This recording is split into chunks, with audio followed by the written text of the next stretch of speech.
प्रिय छात्रों, अभी जे.सी. नारायण जी ने बहुत सुंदर विचार रखे और विस्तृत ज्ञान दिया। और इस ज्ञान को सजोना, चिंतन मनन करना और अमल करना, ये आपके बहुत महत्वपूर्ण है। केवल सुनना और सुन करके इस पर चिंतन नहीं करना, अमल नहीं करना तो बेकार है सुनना। महाभाष्य में तो क्या है कि विद्या 4 प्रकार से आती है। उन 4 प्रकार में से सबसे मुख्य है श्रवण।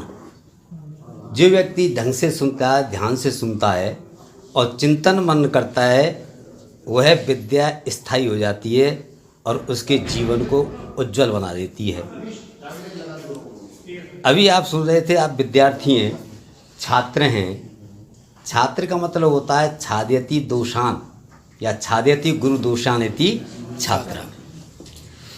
आप पढ़ते हैं, पढ़ने के बाद बहुत से लड़के ऐसे होते हैं कि वो केवल गुरुओं को ही देखते रहते हैं। कौन गुरु अच्छा है, कौन बुरा है, किस में क्या कमी है, किस में क्या अच्छाई है।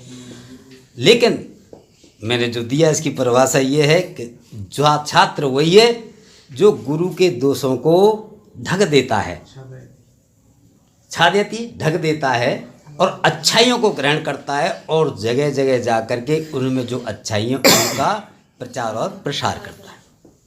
और हमारा भी ये कहना है कि यानी अरवद्यानि कर्माणि तानि तय उपासानि नोतराणि, कि हमारे अंदर जो भी अच्छी बातें हैं उनको ग्रहण करो और जो बुरी बातें उनको छोड़ दो। ऐसा सोच करके हमें विद्या ग्रहण करनी चाहिए। और देखो, अभी कर्तव्य की बात कर रहे थे और धर्म क्या है, फिलॉसफी में भी कहा है, दर्शन में कहा है कि कर्तव्य का पालन करना धर्म है। प्रेरणा लक्षण अर्थो धर्म, ये कहा है। और धर्म कौन सी, जो वेदों में हमको दिया है, क्या करना है क्या नहीं करना, उसका पालन करना ही धर्म है। अब कर्तव्य हर चीज़ का है, हर चीज़ का धर्म है। अग्नि का भी धर्म है। अग्नि अपने धर्म को छोड़ देगी तो आप पैरों से रौंद देंगे,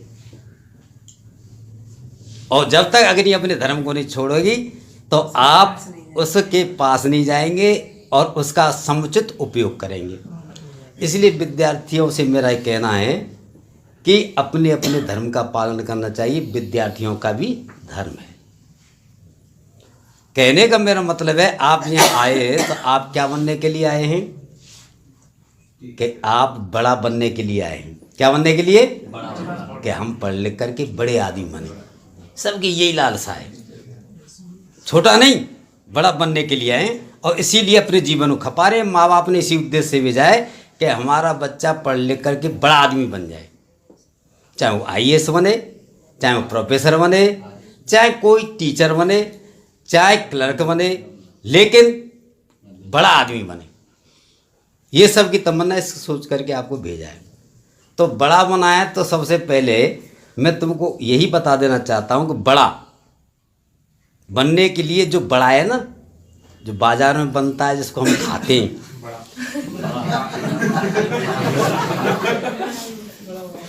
बड़ा सब खाते हैं ना, बड़ा बड़ा टेस्टी होता है। और बड़ा बनने के लिए बड़े के निर्माण पर आप ध्यान दो कि जो बड़ा बनता है उसकी निर्माण प्रक्रिया पर यदि ध्यान देंगे तो आप भी बड़े बन जाएंगे, खाने लायक बन जाएंगे। कैसे बनेंगे?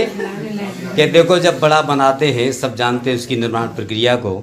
सबसे पहले दाल लेते हैं, दाल के 2 टुकड़े करते हैं। देखो दाल पर फिर आपत्ति, एक के हुए 2, तली गई। उसके बाद भी एक नहीं, फिर दोबारा उसको क्या किया, फिर पीसा, पानी में डाला, रात भर पानी में पड़ी रही। सर्दी के दिनों में कष्ट पर कष्ट। ध्यान दो, आपके जीवन में भी ये कष्ट पे कष्ट आएंगे, सहन करने पड़ेंगे बड़ा बनना है तो। बड़े लोगों के जीवन की बड़े बनने की पद्धति पर ध्यान दो। फिर कष्ट, और उसके बाद पानी में पड़े। पानी के बाद वो सवेरे निकालने के बाद फिर भी सिलवट्टा लिया और फिर मिक्सी ली चाय, और फिर उसमें दोबारा फिर कष्ट पे कष्ट, फिर इसको और दंडित किया। और उसके बाद जब वो पिस गई और पिसने के बाद फिर उसको लिया, अब फिर भी नमक मिर्च और मिलाए। कष्ट पे कष्ट, देखो निर्माण प्रक्रिया। और जब बना फिर इधर जब उसमें नमक मिर्च मिला दिए और पूरी जब तैयार कर दी, फिर इधर अग्नि जला दी, ऊपर रख दी कढ़ाई, उसमें रख दिया तेल और फिर अग्नि खूब प्रज्वलित की। जब तेल बहुत गर्म हो गया और गर्म हो जाने के पश्चात फिर ऐसे उबलते हुए तेल में फिर वो फिर डाले, फिर कष्ट। और जब उसमें जब डाले तो बन करके जब तैयार हो गए निकाल लिए, फिर उसके बाद बन जाने के पश्चात फिर नमक मिर्च फिर और डाले। देखो कष्ट पे कष्ट कितने डाल रहे। उसके बाद जब आप खाते हैं तो कहते हैं बड़ा बहुत अच्छा है, और उसको बड़े टेस्ट से खाते हैं, चाट चाट कर खाते हैं बहुत, और चटनी और डाल देते हैं।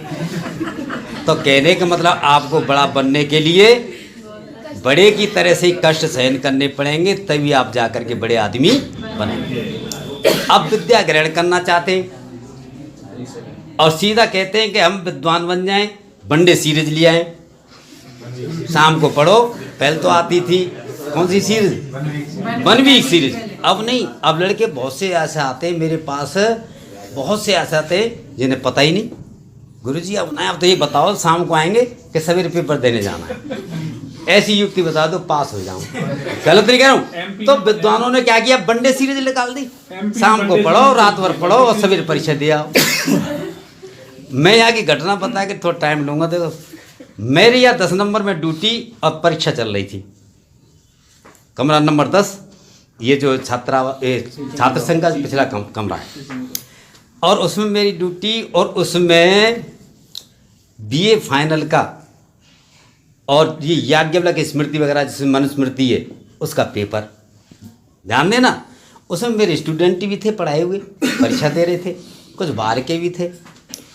आधे घंटा हो गया, उसमें 2 पेपर आते थे, एक तो ज्योतिष वाला और एक अपना जो यहाँ पढ़ाया जाता है वो याज्ञवल्क्य स्मृति और मनुस्मृति वाला। तो आधे घंटे बाद एक लड़का आया स्टूडेंट कि गुरुजी, आधे घंटा तक लिखता रहा, और फिर मैं मेरे से पूछ रहा, गुरुजी यहाँ में 2-2 पेपर दे रखे हैं। जो खोला जब अगले अटक गया होगा कि अब मैं कौन से करूं, मैं अब तक क्या कर रहा था कि अब तक तो मैं ऐसे कर रहा था जिसमें घंटा हो रहा और पल खाना ये लिख रहे, ये तो हमने देखे ही नहीं थे सर। ध्यान देना बस, आधे घंटे लिखता रहा, और जिसको शास्त्री नहीं जानता ज्योतिष को, और ज्योतिष लिख रहा है लड़का, आधे घंटा तक लिख रहा है यानी क्या। और बाद में जब अटका तो मैं कह रहा एक पेपर और ऐसा भी है, ये तो मैंने पढ़ा है, मैंने तो आधे घंटा तक ये भी कर दिया। मेरी भरतपुर की विशेषता है, बिना पढ़े ही आधे घंटा बच्चा लिख देता है। क्या कर रहा था, घंटा हो रहा पल उन पर लिख रहा, हो रहा साहब खेत में होते, चने के होते, इंद्रों में होते, अब बता पास कैसे हो जाओगे। ये सत्य घटना है मेरी, इसको बता। हाँ बिल्कुल सत्य। जैसे आधे घंटा तक लिखता रहा, बाद में जब अटका ना बापे ज्योतिष का पेपर और आगे एक साथ आता है, अब भी आ रहा होगा। खैर हमको तो हमने ही हटाया, फिर यहाँ यूनिवर्सिटी में जैसे मिल के ये भी था, उसमें पेपर को हमने सब सेट किया है सिलेबस को, तो अब भी हो रही कर रहे हैं। तो सुनो, तो कहने का मेरा तात्पर्य ये है, मैं तुम्हें बड़े जीवन की बातें बता रहा हूँ कि आपको बड़ा बनने के लिए आपको कष्ट सहन करने पड़ेंगे। इस सरल पद्धति से और बिल्कुल इस तरह से आपको नहीं चलना है कि जिससे केवल थोड़ी थोड़ी चीज़ें पढ़ी और आप उसको पढ़ करके कहें कि मैं बड़ा अधिकारी बन जाऊं, बड़ी नौकरी पा जाऊं। ऐसा संभव नहीं है। संभव तभी है जब आप शुरू से ही, जो लड़का 6ठी 7वीं 8वीं से 10वीं से जो बड़े गंभीरता से पढ़ रहा है, वही जाकर के सब कंपटीशन में वो सब आपको पढ़ना पड़ेगा, तब काम चलेगा। इसके अतिरिक्त काम नहीं चलने वाला। माता पिता ने इसी उम्मीद से आपको भेजा है। अब मैं अपनी बात पे आता हूँ। अभी कह रहे प्रत्याहार। अब प्रत्याहार तो बहुत बड़ी चीज़ है, इसको पढ़ाऊँगा टाइम बहुत लगेगा, पर आपके कंपटीशन की कुछ बातें वैसे ही बता देना चाहता हूँ। कोई मतलब कि देखो, मैं आया जब बैठा था, ये नाम की बात चल रही थी कि बिना नाम के काम नहीं चलता है। बिल्कुल सही है, हम सबके नाम रखते हैं। और जब भी दुनिया में कोई नई चीज़ पैदा होती है, कोई भी वस्तु, चाहे मनुष्य हो चाहे कोई हो, सबसे पहले उसका क्या किया जाए, बता रहे थे। तो बिना नाम के काम नहीं चलता है, उससे स्थिति बिगड़ जाएगी और हमारा व्यवहार नहीं चलेगा। यास्क ने कहा है संज्ञाकरण में ही व्यवहारार्थम लोके। यदि लोक में व्यवहार चलाना है तो सबसे पहले किसी भी चीज़ का नाम रखना पड़ेगा और बिना नाम के काम नहीं चलेगा। आप इस सब बात को जानते हैं। हर चीज़ की ट्रांसलेशन होती है लेकिन नाम की ट्रांसलेशन, सूर्य प्रकाश उसको सनलाइट नहीं कह सकते, उससे अर्थ का अनर्थ हो जाएगा। एक देश से दूसरे देश में हम उसके अभिप्राय को, वस्तु को नहीं समझ पाएंगे। इसलिए नाम की कोई ट्रांसलेशन नहीं होती है, नाम के बिना काम नहीं चलता। तो आप व्याकरण पढ़ते हैं और व्याकरण जब शुरुआत करते हैं, प्रत्याहार के बाद जो भी रखा है बुद्धिजीवियों ने यहाँ पर, तो सबसे पहले संज्ञा प्रकरण रखा है। संज्ञा का मतलब ये है कि भाई जो भी चीज़ पढ़ते हैं, किसी भी टॉपिक को नए को पढ़ेंगे, पहले उसके क्या क्या नाम है, टेक्निकल शब्द क्या हैं, उसके पारिभाषिक शब्द कहाँ हैं, उससे ज्ञात हो जाएंगे, तभी हम उसके मर्म को समझ पाएंगे। आप आयुर्वेद में जाएंगे तो वहाँ पर चीज़ें अलग है, क्यों जी, अलग नाम का, वहाँ अलग नाम है, पदार्थ अलग हैं। और जब आप फिलॉसफी में आ जाएंगे तो वहाँ पर अलग हैं, आयुर्वेद में अलग हैं, सब चीज़ का अलग अलग नामकरण है। व्याकरण में जब आ जाएंगे तो उसके अलग हैं। तो पाणिनि ने सबसे पहले नामकरण किया है, और नामकरण किसका किया है, अक्षरों का, कि ये अक्षर होंगे तो इनका ये नाम होगा, ये अक्षर होंगे तो इनका ये नाम। सबसे पहले संज्ञा प्रकरण रखा है। अब संज्ञा प्रकरण से भी पहले वर्णमाला रखिए। क्या रखिए, वर्णमाला। जब आप सबसे पहले पढ़ने के लिए जाते हो स्कूल में, जब आपकी पट्टी पूछती है तो सबसे पहले क्या पढ़ते हो, वर्णमाला। तो व्याकरण में भी सबसे पहले जो प्रत्याहार है वो क्या है, वर्णमाला है, अल्फ़ाबेट है हमारा। और उस अल्फ़ाबेट को यदि कोई ढंग से समझ ले तो आपका बहुत कुछ व्याकरण समझ में आ जाता है। हम अल्फ़ाबेट को केवल ये समझते हैं प्रत्याहार हैं और केवल 14 सूत्र हैं और इसमें कुछ नहीं है, ऐसा नहीं है। यदि प्रत्याहार ढंग से समझ लिए, अल्फ़ाबेट को ढंग से समझ लेगा तो आगे व्याकरण भी ढंग से समझ जाएगा। सूत्रों के रहस्य को, उसके अर्थ को, भाव को हम आसानी से समझ जाते हैं। तो प्रत्याहार की बात की, प्रत्याहार तो संक्षेप को कहते हैं। पाणिनि ने एक टेक्निक अपनाई है, और क्या टेक्निक अपनाई है कि भाई वर्ण बहुत हैं और जब भी मैं सूत्र बनाऊंगा, कोई भी बात रखूंगा तो वहाँ वर्णों की जरूरत पड़ेगी, और जितने वर्णों की जरूरत पड़ेगी उसको मुझे 4 लेने तो 4 ही आ जाएं। मुझे 5 की जरूरत है तो 5 आ जाएं। कौन कौन से आएँ उसके लिए उसने एक संक्षिप्त पद्धति बना दी। जैसे हम बहुत से बड़ा नाम है किसी का तो उसमें आगे का और पीछे का नाम अक्षर ले लेते हैं। ऐसे ही प्रत्याहार का उन्होंने क्या किया, एक कल्पना की, और उसने कहा था भाई मेरे व्याकरण को पढ़ने के लिए पहले प्रत्याहारों को देखो। आप जब किसी भी कॉलोनी में घुसेंगे तो उस कॉलोनी में आपको कोई मकान देखना है तो जो समझदार पढ़ा लिखा होता है वो क्या करेगा, सबसे पहले उस कॉलोनी में घुसते ही उसके मुख्य द्वार पर या उस वार्ड में जहाँ भी है उसका एक चित्र लगा दिया जाता है। कॉलेज में घुसते थे कॉलेज लगा देते हैं, इधर ये ब्लॉक है, इधर ये ब्लॉक है। इसी तरह से पाणिनि ने भी ये प्रत्याहार हैं ये पहले से बता दिए हैं, है ना, तो इनको देखना पड़ेगा। अब प्रत्याहार 14 हैं, तो प्रत्याहारों में पाणिनि ने सबसे पहले क्या रखें, स्वर रखें। और सबसे पहले स्वर कौन से रखें, ओरिजिनल स्वर रखें, मूल स्वर रखें। लिखने की जरूरत नहीं, लिखना चलो लिखने की समझा दूँगी, हाँ इसी जरूरत ना है। प्रत्याहार थोड़े से वैसे, क्योंकि हर कंपटीशन में अब जो भी लड़का एक कंपटीशन देगा, चाहे हिंदी का हो चाहे संस्कृत का हो, है ना, किसी का भी कंपटीशन देगा, सब में ये पहला लगा हुआ है और इस समझने में जरूरत पड़ती है। लिख दो, ठीक है। तो देखो प्रत्याहार में कोई दिक्कत नहीं, वैसे ही बता देता हूँ। पाणिनि ने सबसे पहले जो प्रत्याहार सूत्र बनाए उनमें अय्युण, रीलिर्क, इसमें सबसे पहले इनमें अय्युण रीलिर्क तक कौन से लगाए, मूल स्वर। कौन से स्वर हैं, मूल स्वर। पहले ओरिजिनल स्वर रखे, उसके बाद ए ओंग और अयोच संयुक्त स्वर रखे। ध्यान देना, बड़े हिसाब से रखें। फिर एवं के बाद हैवरट, लण और यमगणनम ये रखे। तो देखो यहीं से एक तरफ से ही सुनते जाओ, पहले पूरे बाद में बताऊंगा क्योंकि बोर्ड है नहीं है, सब लिखा था। आई उण, अ ई उण, री लिरिक, यही था ना, ये सब रखे, मूल स्वर रखे। और ये इनमें से ए कितने आप कक्षा एक में पढ़ के आए? बड़ा आ, छोटा आ, दो पढ़ के आए हो ना, बड़ी ई, छोटी ई। और पानी ने केवल कौन सी रखी है? छोटे रखे, अ ई उण, री लिरिक, ए औ, आई औ, बड़े नहीं रखे। अब आप कहेंगे सब बड़े हैं नहीं, तो बड़े कहीं मिलेंगे ही नहीं, फिर बड़े की जरूरत क्यों नहीं रखे पानी ने? तो पानी ने फिर नहीं रखे, उसका कारण बताऊंगा बाद में। तो सबसे पहले देखो आ ई उण, ये पानी ने रखे। सबसे पहले ए को रखा है, ठीक है, ये बड़ा वैज्ञानिक काम है। ए को इसीलिए रखा है पानी ने, आप देख रहे होगे जब आप व्याकरण आगे पढ़ोगे तो अल्फ़ाबेट जो पढ़ के आए हो कक्षा एक में आप, तो उसमें कै पढ़ के आए ना, तो कै में काय की मात्रा है? ए की। सब समझ रहे? यदि कै है उसको हम हलंत रखेंगे तो इसका मतलब कोई मात्रा नहीं है। लेकिन आप कै पढ़ के आए थे, उसमें काय की मात्रा थी? अब बड़े हो गए तो आपको पता पड़ गया, हमने जो कै पढ़ा था उसमें ए की मात्रा मिला करके पढ़ाया था। और वो क्यों पढ़ाया था? क्योंकि व्यंजन को बिना स्वर की सहायता से बोला नहीं जा सकता, उच्चारण नहीं किया जा सकता। ठीक है, आगे बात समझ में? इसलिए सबसे पहले आ रखा है और आ मिला करके ही सब व्यंजनों में पढ़ाया जाता है।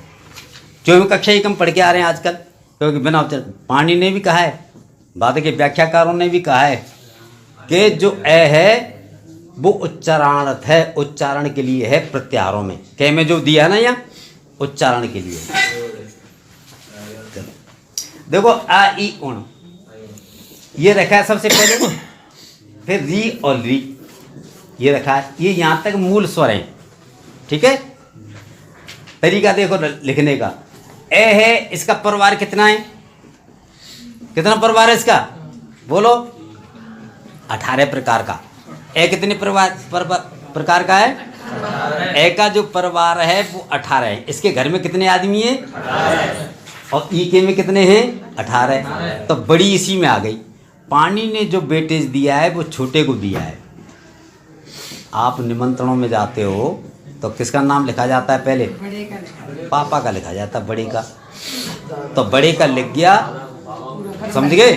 तो सब चले आते हैं, सबका आ गए ना। लेकिन यहाँ उल्टा है, यहाँ छोटा दे दिया है तो सब आ जाएंगे, ध्यान रखना।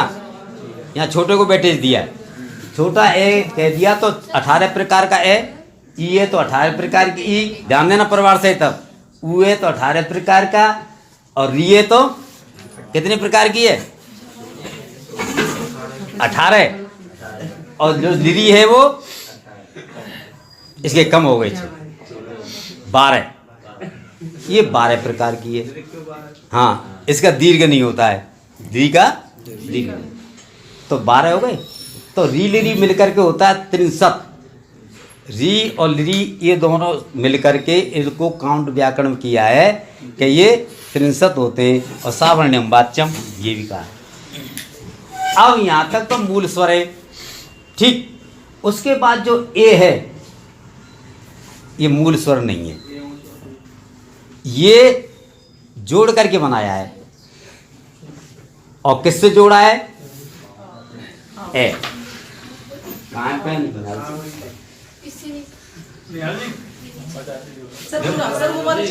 कौन सा? इसमें यहाँ तक मूल स्वर हो गए।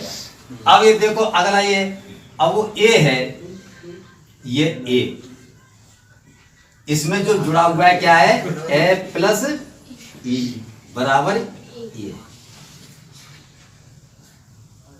कितने तरीके से रखा है। आप कहते ए को यहाँ हम पहले रख देते तो ऐसा कोई सही तरीका था? पहले मम्मी पापा होते फिर बाद में बच्चा होता है। ये में ना, ये बिल्कुल देखो, ये और ये इन दोनों से जुड़ करके ए और ई मिल करके कौन सा पैदा हुआ? ए। फिर ऐसे ये ए है और फिर ऊ, तो बराबर देखो तरीके से आ रहा ना क्रम से। पहले ए और ई मिले तो ए, फिर ए और ऊ से जोड़ करके क्या बना है? तो क्या मात्रा हो गई है?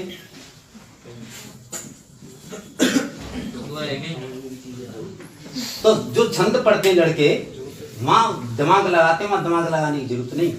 इसकी उत्पत्ति को यदि समझ लेंगे तो अब समझेंगे कि गुरु है। तो इसमें ऑलरेडी क्या मात्रा है? दो। इनमें एक मात्रा है, अपने आप दिख रहा है। तो ए है ये और ये ओ है। इसी तरह से ऐ और औ है ना, इसी के बड़े हो गए ठीक। अब कहेंगे साहब की मात्रा यूं क्यों लगाइए? तुम कहेंगे हम यूं लगाएंगे यूं। आप दीपक जलाते हो तो उसकी लो किधर जाती है? और जो लगाते नीचे जा, तो नहीं जाती। दिमाग लगाया, जितने भी साइंटिस्ट हुए वो सब दिमाग से ही तो सब विज्ञान निकला है। सेब नीचे गिर रहा था, क्यों गिरता है? गुरुत्वाकर्षण का सिद्धांत निकाल दिया। अब दीपक जलाते ऊपर जाते, क्योंकि इस अग्नि जिसका जितना भंडार जिधर होगा अग्नि का वो उधर ही जाएगी। तो अग्नि का सबसे ज्यादा भंडार कहाँ है? सूरज। तो सूरज की तरफ जाता है। अब बताओ, जब बच्चे हैं तो बच्चों का झुकाव किधर रहेगा? हर चीज में कोई निर्णय लेगा, कुछ सलाह लेगा तो किधर देखेगा बेटा? बोलो, आसक्ति किस पर रहेगा? तो मात्रा के कहीं होगी, मम्मी पापा ही तक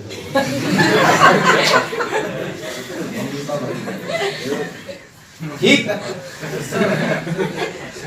ए और ई ये बनेंगे स्वयं छोटे दोनों। अब आप देखो उच्चारण की जब व्यवस्था आती है, कंपटीशन में आता लड़का गलत कर जाते, जैसे नारायण जी गलत कर जाते, वो यहाँ से पैदाइश की पता नहीं तो गलत करेगा ही, कि डीएनए टेस्ट का पता नहीं है। अब बताओ ए है, ए का उच्चारण कहाँ से होता है? बोल के देखे लो, कुछ नहीं जरूरत नहीं। आ महाभारत ई चेंज हो गया आलू। अब बताओ, जब ए बोलेगा तो किससे बोलेगा? कंठ और उच्चारण स्थान भी क्लियर हो गया, छंद में फुल हो गया, बहुत दीर्घ हो गया। और अब देखो ओ, ये भी उच्चारण स्थान दो जगह से बना, दो चीजों से बनाता, अपने उसी धर्म को ला रहा है, हो गया। अब ये इनका ये है, ये स्वर हैं और ये संयुक्त स्वर हैं। कंपटीशन में आ जाता है संयुक्त स्वर कौन से होते हैं। अब 4 संयुक्त स्वर हो गए, ठीक है। अब आप देखो, हाँ ये वर और ये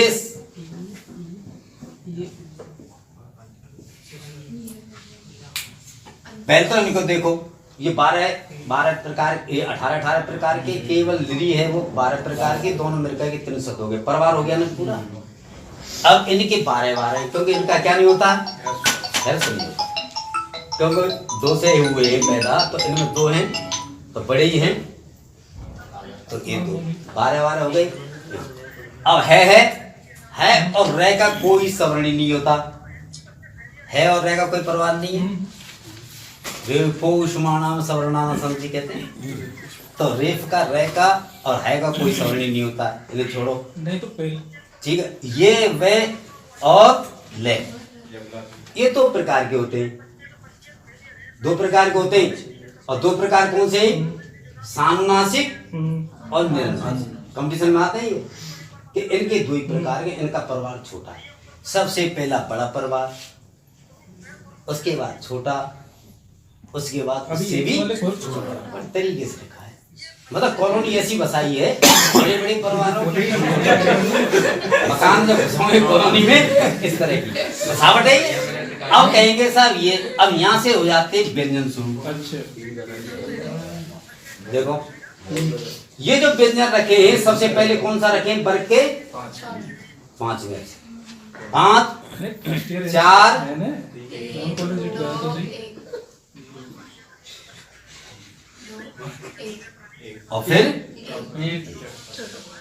और फिर ये ऊष्मबर, ये तरीका रखा है। मैं तो बता रहा हूँ तरीका क्या है इनका रखने का। इस तरह से रखें। ये दो तरह के होते हैं, सानुनासिक और निर्नासिक केवल, और इनको अंतस्थ कहते हैं। क्या कहते हैं? अंतस्थ वो है जो दोनों के बीच में स्थित है। पहले तो ये सीधा से ही समझ लो, अंतस्थ स्वर और व्यंजनों के बीच में। तो स्वर और व्यंजनों के बीच में तो है क्या है? स्वर और व्यंजनों के जो बीच में है वो अंतस्थ है। इसको कहते हैं अर्धस्वर और अर्ध व्यंजन। ये अर्धस्वर और अर्ध व्यंजन कहलाते हैं। इनको यदि हम यहाँ रखते, ध्यान देना, इनको यदि हम यहाँ रखते इधर, तो स्वर ऑब्जेक्शन कर देते।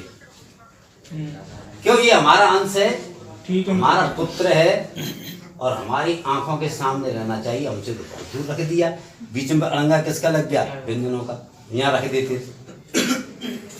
और यदि यहाँ रख देते तो ये व्यंजन आपत्ति करते। कहाँ रख दिए? क्यों? हमारा भी अंश है इनमें। अर्ध व्यंजन है ये। अर्ध स्वर में उदाहरण दूंगा कैसे ये अर्ध स्वर है और अर्ध व्यंजन भी है। तो दोनों अंश है इनमें। अब दोनों हैं तो फिर क्या किया? दोनों को संतुष्ट करने के लिए दोनों को बीच में रख दिया है। इसलिए कहते हैं अंतस्थ। इनकी आत्मा संतुष्ट हो जाएगी, बच्चा हमारे पास है। हमारे बच्चे पास है। किसमें? इनमें दोनों स्वर और व्यंजन। आओ सुनो, तभी तो दोनों के बीच में रखा है। स्वर और व्यंजन दोनों है। ये जो कंपटीशन पूछता है क्या है, अर्ध स्वर या अर्ध व्यंजन। अब ये क्यों है? देखो इको एनर्जी देखो, इसमें दिया है इसमें। जब आप इको एनर्जी पढ़ेंगे तो ई उ री ये वे रे ये ना आइए। अब ई है तो ई का स्थानापन्न नहीं है, इसका ये, इसका ये और इसका ये। व्याकरण में जब इनके स्थान पर चेंज होगा तो ये होगा, अथवा इनके स्थान पर ये होगा। इसके स्थान पर ये होगा तो कौन सी संधि है? यण संधि। और यण के स्थान पर होगा तो संप्रसारण नाम कहलाएगा। एक यणः संप्रसारण। तो उल्टा स्थानापन्न, इनके स्थान पर दूसरा चेंज नहीं हो सकता। चेंज वही होता है जिसके क्या होती है, जिसका अंश, जिसका डीएनए टेस्ट ज्यादा मेल खाता है। स्थानेन्तरतमा। क्यों जी? स्थानेन्तरतमा व्याकरण सूत्र बना रखा है। अरे तो नहीं कर सकते तो सदस्यता। खैर ये मैं थोड़ी सी बात है बताई। प्रत्यार तो सब जानते ही है, इसे इस तरीके से ये रखा हुआ है। बढ़िया। अब इसमें कहेंगे साहब प्रत्यार को जब हम कहेंगे इक है तो इक में तो ये ई उ री री यही आएंगे। बड़ी तो दिए नहीं, तो बड़े ना देने पर पाणिनि ने एक नोट लगा दिया है, अणुदेश सवर्ण से चार। हे बच्चों, जो मैंने जैसे लिखे हैं यही नहीं है, ये यहाँ तक के लेकर के और ना तक, इस लास्ट के लड़के ना तक जो वर्ण है वो अपना बोध कराएंगे और अपने परिवार के जो हैं छोटे बड़े प्लुत इत्यादि 18 प्रकार का है, उदात्त अनुदात्त स्वरत इत्यादि, ये कितने हो जाएंगे और इन सबका अपना बोध कराएंगे। और स्वरों के भेद 3 प्रकार के होते हैं। बहुत डिटेल में स्वरों के भेदों को भी समझना। एक तो कालकृत भेद, एक स्थान भागकृत भेद, और एक मुख नासिका बचनों अन्नासिका नासिका कृत भेद। इस तरह से 3 तरह के भेद होते हैं। अच्छा होता है, इस तरह से बनते हैं। अच्छा नहीं, बहुत खैर मैं थोड़ा सा प्यार वाली समझाई है। ये इसका जैसा हाइब्रिड तरीके से रखा है और इसके आधार पर ही जितने भी सूत्र हैं उनका अर्थ होता है। वैसे ये संक्षेप में मैंने आपको ये बात बताई। अब कोई बात हो, आपके शंका समाधान हो तो पूछ सकते हैं। तो टाइम भी बहुत हो रहा है और जब ज़्यादा टाइम होता है ना तो ध्यान है वो क्या हो जाता है, इसलिए केवल उतनी जरूरत है जितने की वो। ये मैं थोड़ी सी बात बताई और व्याकरण में खास बात नहीं है, साधारण बात बताइए। वो तो प्रक्रिया में इस तरह से इनको बड़े तरीके से इनमें जो व्यंजन है, इन व्यंजनों में जो ए की मात्रा है वो पाणिनि का काउंट नहीं करना है। वो तो केवल यहाँ लिखने तक है, उच्चारण तक है। लेकिन जब प्रैक्टिकल